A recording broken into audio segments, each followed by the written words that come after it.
Present by Dhani studio. तुहर बतिया लगेला जैसे गोली जैसन, तू तो सच में लागेलो हीरोइन जैसन। हम करी तो से प्यार तुते करेलू इनकार, काहे बतिया न मानेलू तू लड़की।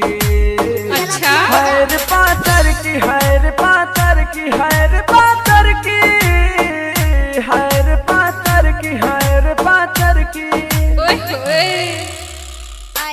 Present by Dhani studio.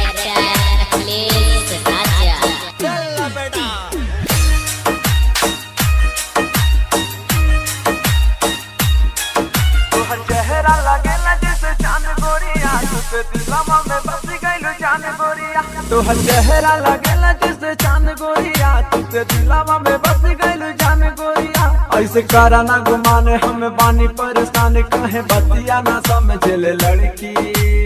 अच्छा हैर पातर की, हैर पातर की, हैर पातर की, हैर पातर की, हैर पातर की, हैर पातर की।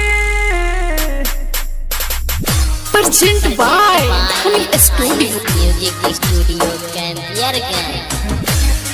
आप सुन रहे हैं राहुल बवाली की आवाज में। रतिया में आवे नहीं हमरा के, जब देखले बानी रानी तोहरा के। निद रतिया में आवे नहीं हमरा के, जब देखले बानी रानी तोहरा के। बानी हमहु बेचैन जब लड़ तोहर नैन, दिल हमरो तोहर लिए धड़की।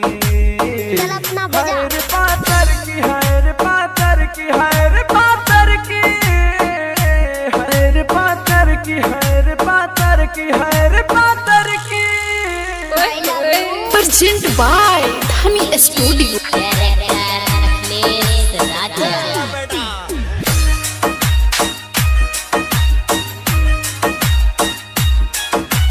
राहुल बावाली दे साथ गोरिया, हम जानता नहीं कर लो तू प्यार गोरिया। तोहर राहुल बावाली दे साथ गोरिया, हम जानता नहीं कर लो तू प्यार गोरिया। अगले कहले हम बात दे नहीं तो हर साथ पास स्टेट लेके घूमे लड़की।